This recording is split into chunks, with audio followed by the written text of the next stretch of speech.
Hello friends, कैसे हो आप लोग। Welcome in my blog.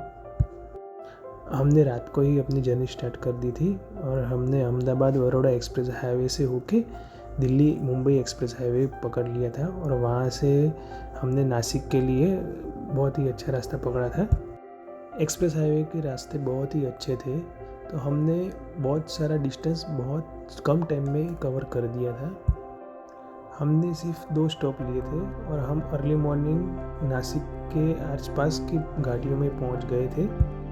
वहाँ का नज़ारा बहुत ही सुंदर था, लेकिन वहाँ फॉग भी ज़्यादा था, ड्राइविंग में भी बहुत दिक्कत आ सकती है। वहाँ बहुत ट्रैफिक नहीं था, तो हमको इतनी दिक्कत नहीं आई थी वो घाटी क्रॉस करने में, और बहुत ही अच्छा एटमॉस्फेयर रहा था उस दिन। हमने नासिक घाट के पास अपनी कार रोकी और हमने थोड़ी देर रेस्ट किया और वहाँ का नज़ारा बहुत ही सुंदर था। हम बहुत ही नासिक के करीब पहुँच गए थे। अराउंड अहमदाबाद से नासिक का डिस्टेंस 500 से 520 या 30 के आसपास होता है। अराउंड 10 आवर्स में वो इजीली कवर हो सकता है। हमने ऑनलाइन ही होटल बुक करवा दी थी, तो हमें वहाँ रुकने का कोई टेंशन नहीं था। और हमारी होटल है वो थोड़ी नासिक के आउटस्कट एरिया में थी। वहाँ होटल के रूम्स भी बहुत अच्छे थे और वो आउटस्कट एरिया में थी, तो वहाँ क्राउड भी बहुत कम था। हम वहाँ से त्र्यंबकेश्वर महादेव के दर्शन करने के लिए निकल गए थे। होटल से त्र्यंबकेश्वर मंदिर की दूरी अराउंड 30 किलोमीटर थी, तो हमको 45 मिनट के अराउंड लगा था। बारिश के कारण मंदिर के आसपास के पहाड़ों का नज़ारा बहुत ही सुंदर हो गया था।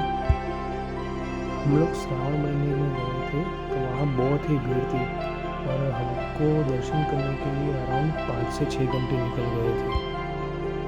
मैंने मंदिर के अंदर का बहुत रिकॉर्ड नहीं किया, लेकिन मंदिर के अंदर श्रद्धालु को दर्शन करने के लिए बहुत ही अच्छी व्यवस्था की गई थी। और दर्शन होने के बाद हम लोग नासिक आ गए। नासिक हमने बहुत सारे मंदिर घूमे, जैसे कि कपालेश्वर महादेव है और सीता माता की गुफा है और लंबे हनुमान जी है। वो सभी मंदिर का हमने विजिट किया और वहाँ बहुत ज़ोरों शोरों से बारिश शुरू हो गई थी, तो हम आगे कुछ रिकॉर्ड ही नहीं कर पाए।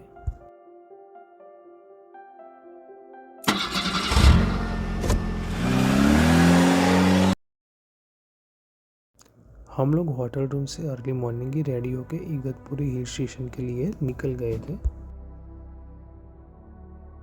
इगतपुरी हिल स्टेशन की दूरी नासिक से अराउंड 45 से 50 किलोमीटर के आसपास रहती है। मेन हाईवे से हिल स्टेशन जाने का रास्ता अराउंड 1.5 से 2 किलोमीटर का है, लेकिन वो बहुत ही नैरो है, तो पार्किंग और ड्राइविंग के लिए बहुत इश्यू रहते हैं। हम लोग अर्ली मॉर्निंग 9 बजे के आसपास पहुंच गए थे, तो हमको इजीली बहुत अच्छी पार्किंग मिल गई थी, तो हमको उतना सारा क्राउड नहीं मिला था और हम बहुत अच्छे से वहाँ इगतपुरी हिल स्टेशन घूमे। वहाँ बहुत छोटे छोटे और सुंदर वाटरफॉल्स भी है। हम लोग गए थे उससे पहले बहुत सारी बारिश हो गई थी, तो इसलिए वहाँ का रास्ता बहुत ही स्लिपरी हो गया था, इसलिए बहुत ही संभाल के चलना पड़ता था।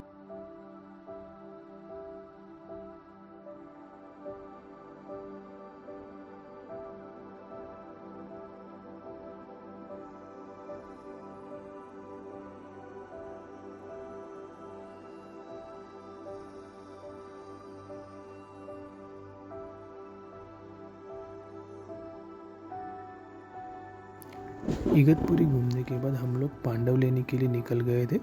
पांडवलेनी नासिक और इगतपुरी के बीच में पड़ता है। अर्ली मॉर्निंग में इगतपुरी में रश बहुत कम रहता है, इसलिए हमने सबसे पहले इगतपुरी जाने का डिसाइड किया था और उसके बाद पांडवलेनी। पांडवलेनी में पार्किंग और खाने पीने का बहुत ही अच्छा अरेंजमेंट है। पांडवलेनी केव्स पहुंचने के लिए 200 से 210 स्टेप्स कवर करने पड़ते हैं और उसके बाद बहुत ही अच्छा नज़ारा दिखने को मिलता है।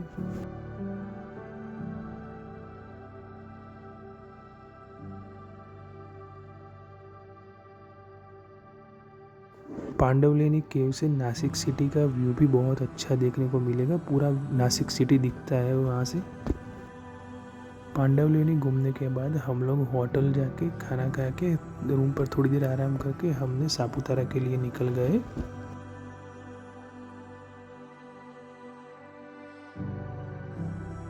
नासिक से सापुतारा की दूरी अराउंड 90 टू 95 किलोमीटर है, तो कार से कवर करने में अराउंड 2 से 3 घंटा जैसा लगता है। मॉनसून सीज़न था तो वहाँ सापुतारा का व्यू भी बहुत ही बढ़िया हो गया था, लेकिन हम लोग अहमदाबाद रिटर्न आने वाले थे तो हम लोग वहाँ स्टे नहीं किए और हम लोग ने दांडी बीच कवर किया जो नवसारी के बहुत ही नज़दीक है। महात्मा गांधी जी ने शॉर्ट मार्च यहीं से शुरू किया था। बहुत ही क्लीन बीच था और वहाँ क्राउड भी बहुत सारा था। हम वहाँ सूरत से होके बाद में अहमदाबाद के लिए रिटर्न निकल गए।